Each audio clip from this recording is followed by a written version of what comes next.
welcome to my channel where we're going to be tasting life twice, and there's more teas coming because it's going to be a double tag Tuesday today. Yes, at long last. So, you're on Booktube, and thanks for stopping by.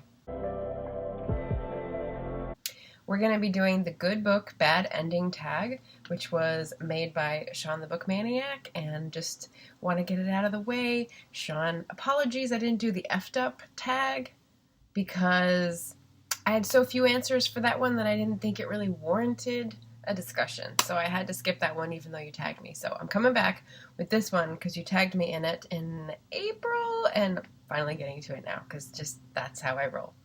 As well as the Under the Influence tag, which is by abookolive, who's one of my favorite nonfiction concentrated booktubers, and I was tagged by Rosie Cockshutt. So thank you so much, Rosie, and we'll be doing these today.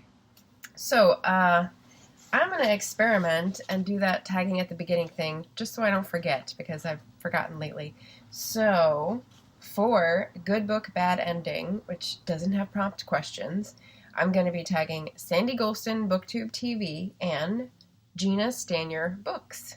So Sandy I've been following for a while, and Gina I've been following for only a couple months, I think, and she's great. So they're both great, and I think they would have some definite opinions on good books with bad endings.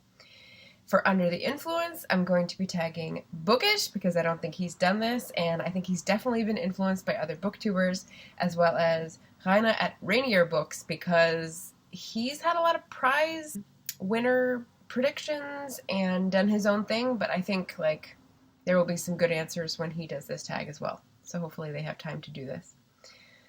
Okay, first of all, Good Book, Bad Ending.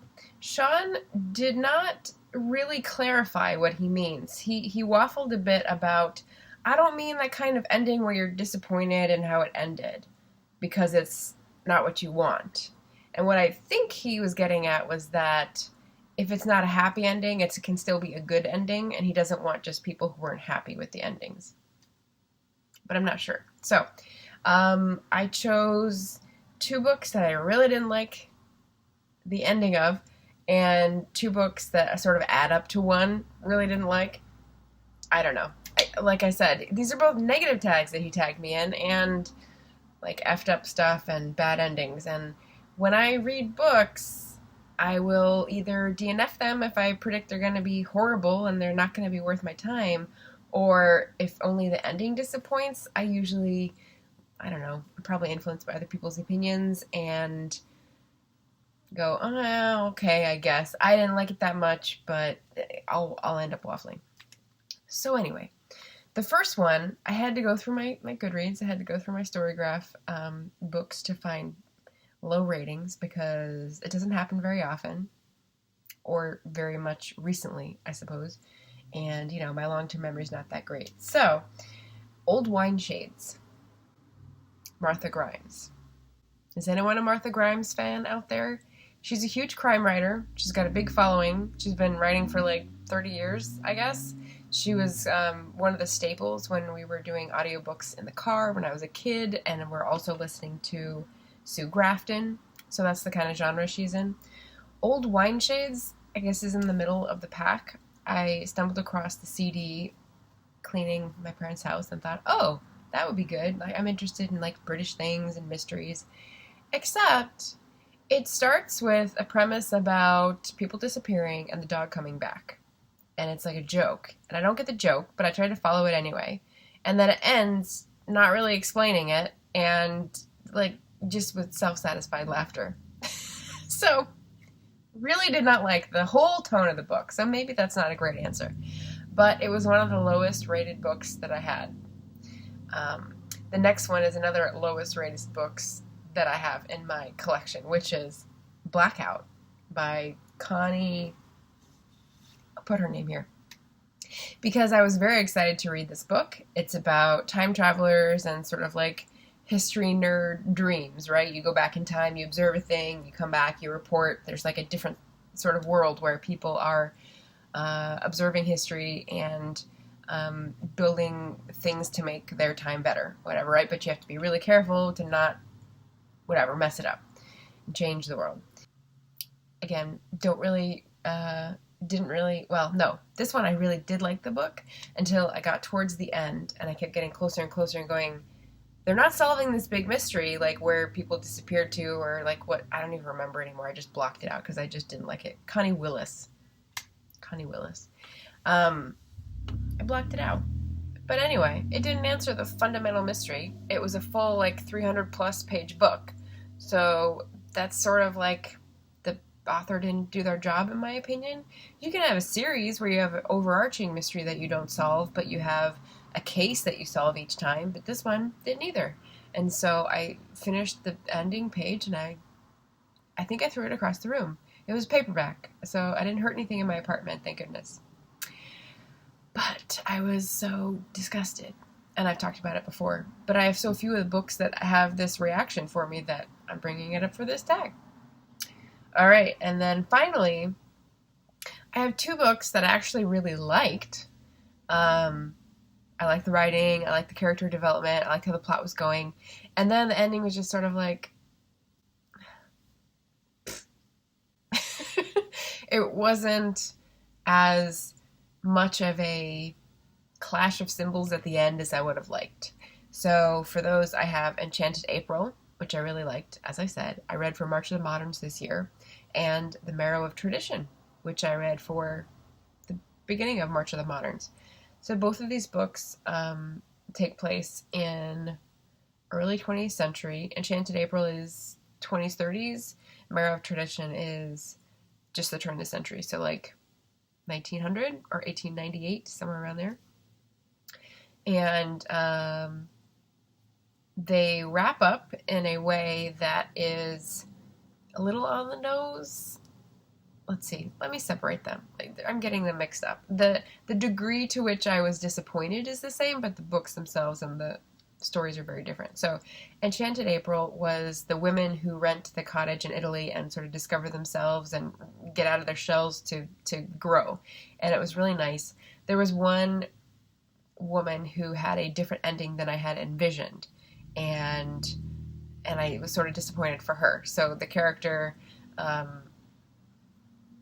don't know, I think it may have been a better ending for the time, but now for modern readers, it's less satisfying.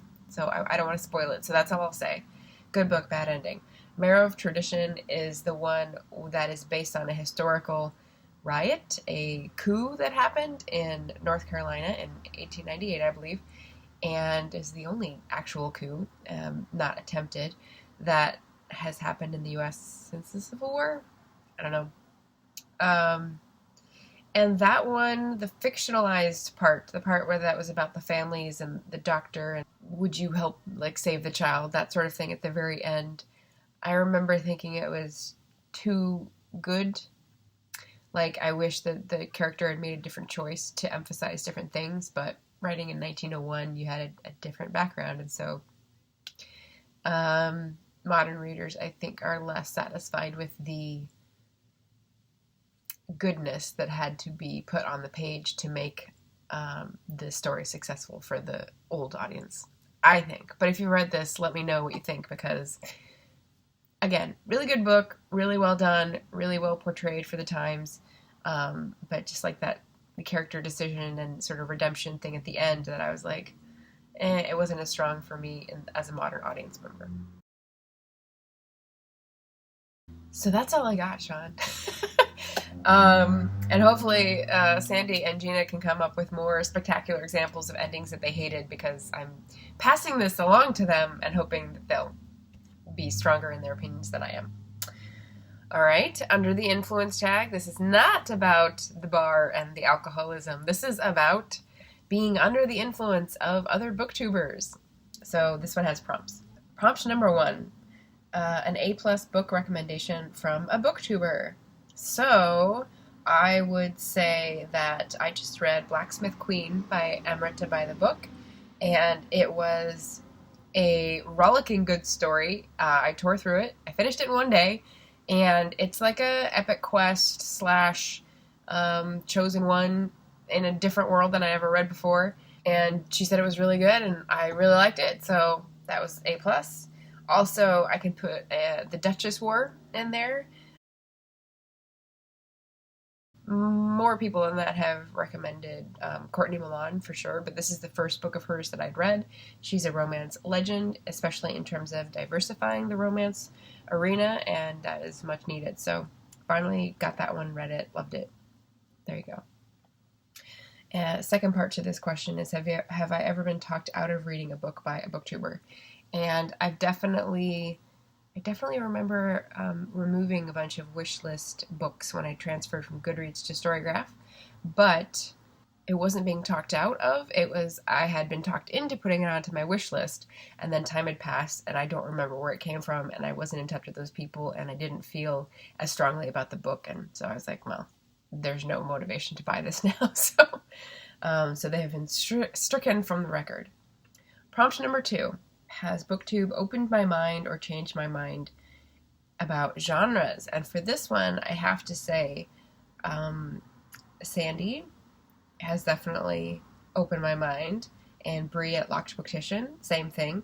Those two are the reason that I'm like considering trying horror, as well as Native Lady Book Warrior, because it's something about watching, I'll put it here, by Alyssa Cole. That was her first non-romance book, and very well received, so that is on my list, but I haven't read it yet. As well as David Heska, Wanbli, Weiden.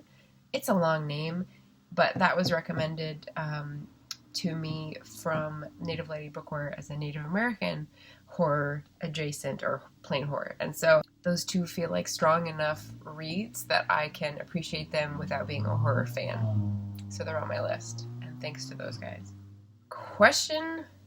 Prompt number 3. Time spent on Booktube before versus now. This is really more for people who spent a lot of time lurking, and that's not me. I actually have been on social media channels for a while, but not Booktube itself. YouTube, yes. Booktube, no. And so when I looked at Booktube and thought, oh, why don't I do that? That's speaking to a lot of my strengths that Instagram is not, and decided to jump in. It was probably a matter of weeks before I was like ramping up to several hours a day, not to mention the creating part. So I put 0 to 100 in 1 month. I mean, that's really the sort of feel of it. Prompt number 4, the number of books a year I read before Booktube versus now. And I would say there's only a slight increase, probably because I'm bringing more attention to the reading schedule each month. Before Booktube, I really didn't track books as I went. I would look at the Goodreads goal of like how many per year and be like, oh, okay, I'm halfway there, but I didn't micromanage it every month or week or whatever. But now when I have videos where I have a wrap up or I have a readathon, yeah, I really have to check in and go, oh shit, I'm 3 behind, or I haven't done anything for that prompt, or all those things. And so when I do make the decision to participate with things, that's really a kick in the pants in terms of tracking and being aware. So that probably just gets me an extra 1 or 2 a month. Not too drastic. I would say I was in the 110 to 120 range pretty consistently before Booktube. And this year it's looking like about the same, maybe like 125, 130. So 5. Prompt number 5. Did Booktube affect my book buying habits? I would also say kind of no. But apps definitely have, as well as librarians. So Booktube gives me recommendations, but they have to get into the same line as everything else that I consider spending my money on or spending my time on listening to. And so it's still pretty rigorous. I mean, you have to have a lot of upvotes for me to actually buy the book. And having Libro as an app has definitely boosted the books that are on Libro. So that's changed my habits. But again, I don't listen very fast, so not drastically in terms of the entire arc of my reading year.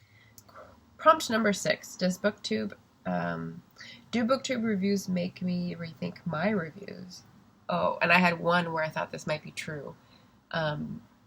So if you ever had like a darling or a favorite that you loved and see someone else trash it. Okay, this was Jane Eyre for me.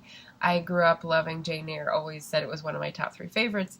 And then at the beginning of my Booktube jaunt, I saw Books by Leines, which is Ellen in Germany, and she was just trashing Jane Eyre because of all the problematic 19th century tropes and attitudes, and fair enough. But when I saw people trash Jane Eyre before, it was because they didn't like the romance, and it was kind of a writing thing rather than a goodness and moral judgment thing. And so it's been an evolution. So I still love the romance part and like the girl on the moors and struggling to find herself and her willpower and do the moral right thing for her. But the whole universe of the book, I can cede that territory that it is problematic and it comes from a place of imperialism. I mean, British lit, yeah. So yeah, that made me rethink my review, but not change my nostalgic love for it as a sophomore in high school. So there you go. Prompt number 7, has it inspired me to make any videos, or have other elements inspired me? So I put down book tags. So I have like 1,000,001 playlists, I guess is the general term. Some of them are things I'm remembering for later, like holding place for later. Some of them are watch later, and some of them are tags that I've made that I want to see other people do, and then I can track how many people have done them. So, like I said, 1,000,001 playlists. But I have one that's book tags, that is tags that I have not been tagged in, but they just sound really cool. And so if I ever get to a place where I'm caught up on tags, I have a place to go where I can pick up some that are really interesting.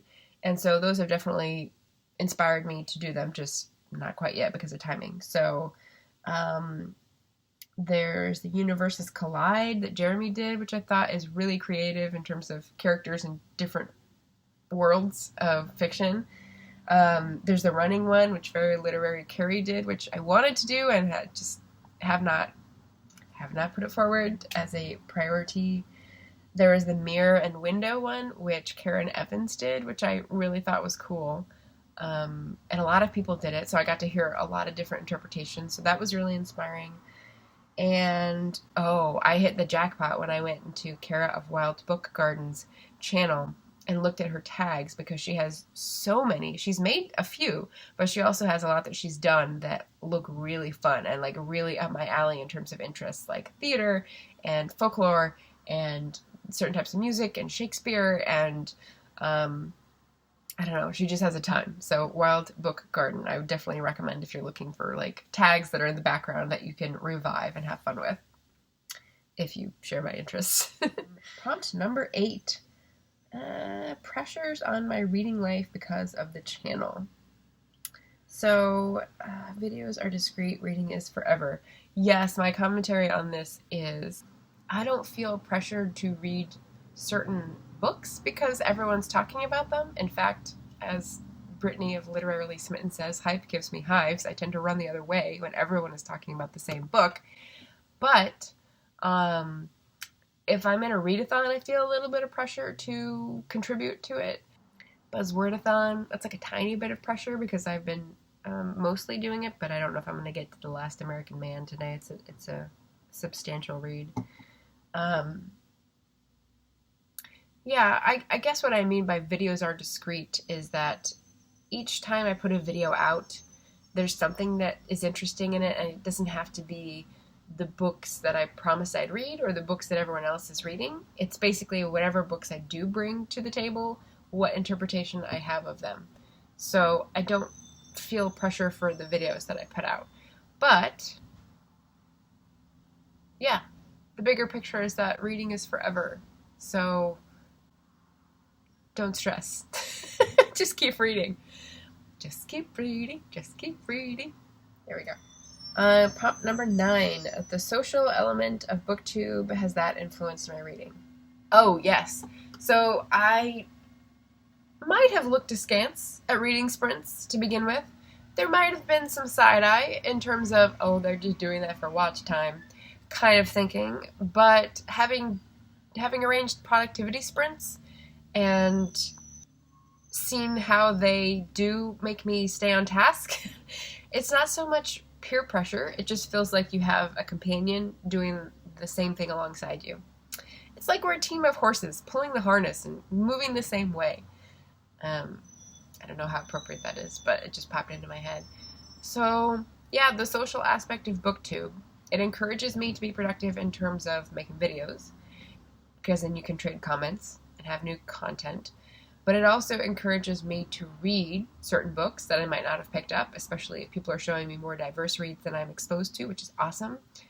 And the sprints, I mean, who are they hurting? If you go on and you get to meet new people in the comments while it's live because it's, catching your attention when you log into YouTube, like, there's no harm, no foul. So, yeah, it's fine, but it doesn't influence me over much, I would say. And prompt number 10. What is the impact I hope to have being on Booktube, I guess? And I would say there's sort of 3 circles. There's seeing what other people are reading and educating myself, so getting out of the silo or the bubble that I've been reading in, and that is happening, which is great. There's reading and promoting more diverse books, and so that means like being part of the community, like commenting on marginalized populations that have Booktube channels, and that's something I definitely pay attention to, subscription wise and watch time wise, and trying to have like panels with marginalized populations. A few months ago, probably like 6 months ago now, I was watching a lot of Black booktubers who were talking about either burnout or that phenomenon that is people on YouTube having a cause and then having their channels be trendy and then having them be dropped because it wasn't popular anymore. And so with that in mind, I try to subscribe, I try to comment, I try to listen to the shifting topics in those communities, because while I'm not part of them, I definitely want to support them, listen to their voices in a way that is inclusive. So I'm like making friends and being part of the community in a way that is like pulling people in rather than excluding or pressuring or, demanding. So yeah, doing my best on that. And then the other part is that this is 25% an authortube channel, which means I am also on here as an author. And I know there's like blurred lines on that issue as well, because I've heard lots of authors talk about the lines blurred between the authors being in reviewer spaces, etc. But hopefully I'm not harshing anyone's mellow on that point.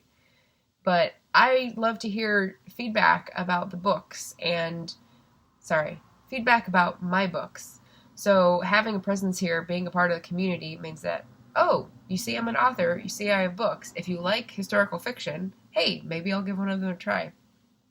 And lots of people on Booktube have, and that's very exciting. So John of Hey Y'all Listen Up asked me the other day what I paid Jeremy Fee to review my books, because he keeps making reference to them, and I think it's just because he's a really generous soul. And so one, it's funny because you keep poking the author and you're in each other's comments all the time, but also, I mean, that's what we're part of here, is consuming content, which is a terrible way to phrase it, but watching other people express their thoughts and share their opinions. At the same time, you think about your own and you try out other people's recommendations, right? So I really like being in that community because it's readers. Like, it's hard for me to find readers like me in other social media spaces. So this is why I've landed on YouTube's Booktube and why I think it's working out so great. So that's a wonderful influence to end on, I think.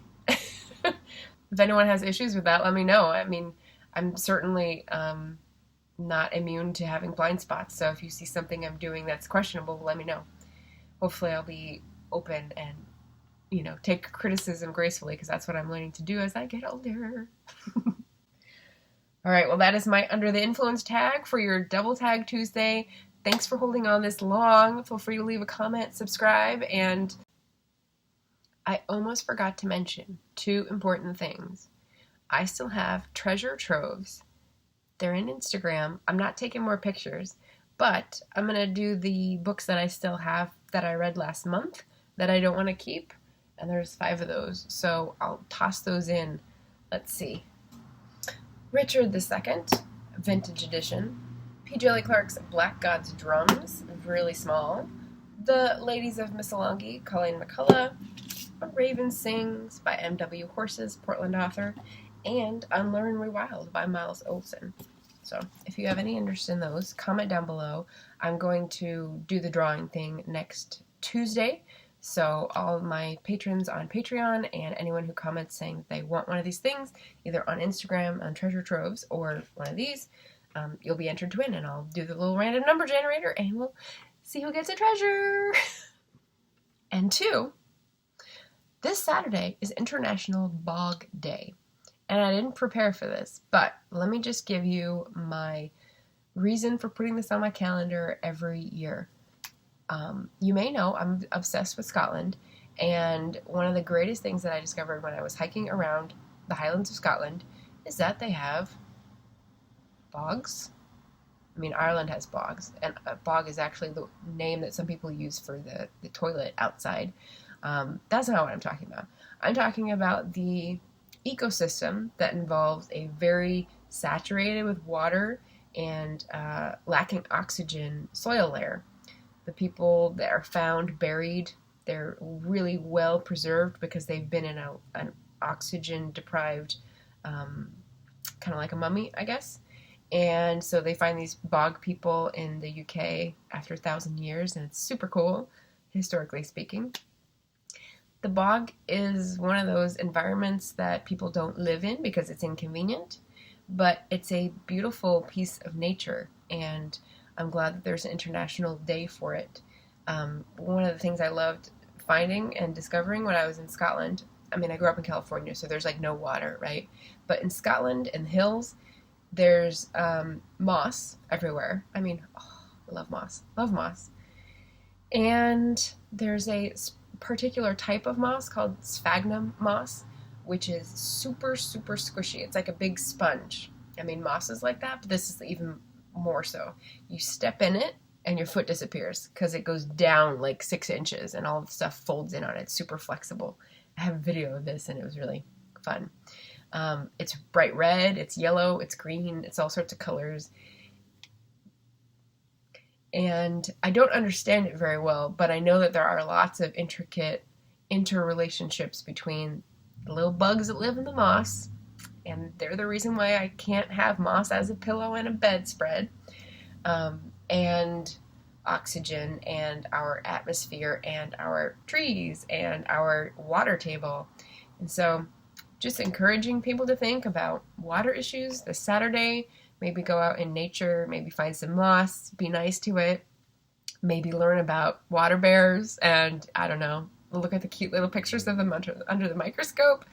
There's just lots of things about bogs that I love, and it's just a goofy thing about me. So I thought I'd share that this week and say Happy International Bog Day this Saturday. Okay, bye!